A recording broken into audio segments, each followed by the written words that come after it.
এই on of direction control অন্যভাবেও করা যায়, যা এখন আমি দেখব। বাটন 1 প্রেস করলে মোটর ফরওয়ার্ডে ঘুরে অর্থাৎ মোটর রান হয়। বাটন 1 এবং বাটন 2 প্রেস করলে মোটর রিভার্সে ঘুরে। তার মানে বাটন 1 প্রেস করলে মোটর রান হয়, বাটন 2 যখন আনপ্রেস অবস্থায় থাকে অর্থাৎ ওপেন থাকে তখন মোটর ফরওয়ার্ডে থাকে, এবং বাটন 2 যখন ক্লোজড হয় অর্থাৎ প্রেস করা হয় তখন মোটর রিভার্সে ঘুরে। এখানে বাটন 1 সবসময় প্রেস করে রাখতে হবে একে রান কন্ডিশনে নিয়ে যাওয়ার জন্য। এই কাজের জন্য প্যারামিটার কি কি চেঞ্জ আনতে হয় দেখি। প্যারামিটার 38 এ গিয়ে 01 সেট করতে হবে। 01 এ কি আছে, মোটর অর্থাৎ M0 তে জিএনডি দিলে মোটর রান হয়, এবং জিএনডি সরাই নিলে অর্থাৎ বাটন আবার আনপ্রেস করলে মোটর স্টপ থাকে। বাটন 2 প্রেস করলে অর্থাৎ M1 এ জিএনডি দিলে তখন মোটর রিভার্স ডিরেকশনে ঘুরে, আবার যদি বাটন আনপ্রেস করে দেওয়া হয় তখন মোটর ফরওয়ার্ড ডিরেকশনে ঘুরে। Motor on of control direction control part 2 এর জন্য প্যারামিটার 38 এ গিয়ে আমি একটি সেটিং দিব। প্যারামিটার 38 এ 01 সেট করব। তাহলে M0 রান স্টপ হবে, অর্থাৎ M0 তে সিগন্যাল দিলে গ্রাউন্ড পটেনশিয়াল দিলে মোটর রান হবে, না দিলে স্টপ থাকবে। M1 এ গ্রাউন্ড পটেনশিয়াল দিলে মোটর রিভার্সে ঘুরবে, না দিলে অর্থাৎ নর্মাল অবস্থায় মোটর ফরওয়ার্ডে ঘুরবে। প্যারামিটার 38 এ যাব আমি।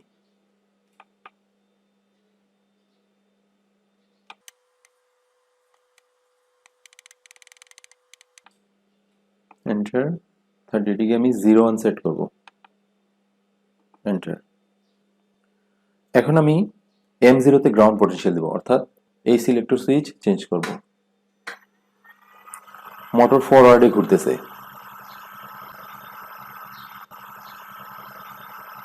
ফরওয়ার্ড। এখন আমি এটি অফ করে দেব। মোটর অফ হয়ে গিয়েছে। এখন আমি রিভার্স কন্ডিশনে দেব। মোটর কিন্তু রিভার্সে ঘুরতেছে না। এর আগের কন্ডিশন অর্থাৎ পার্ট 1 এ ছিল এই সুইচ দিলে মোটর রিভার্সে ঘুরে, আবার এটা স্টপ করে এটা দিলে মোটর ফরওয়ার্ডে ঘুরে। কিন্তু এক্ষেত্রে এটা হচ্ছে রান কমান্ড, অর্থাৎ এটিও দিয়ে দিতে হবে, এই সুইচও প্রেস করতে হবে। এখন মোটর রিভার্সে ঘুরতেছে, কারণ M0 এবং M1 এ উভয়তেই এখন গ্রাউন্ড পটেনশিয়াল দেওয়া হয়েছে।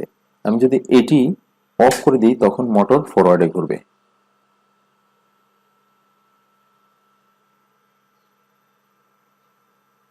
আরেকবার একটু খেয়াল করেন, এখানে কিন্তু রিভার্স দেখা যাচ্ছে, এখন রিভার্সে ঘুরতেছে।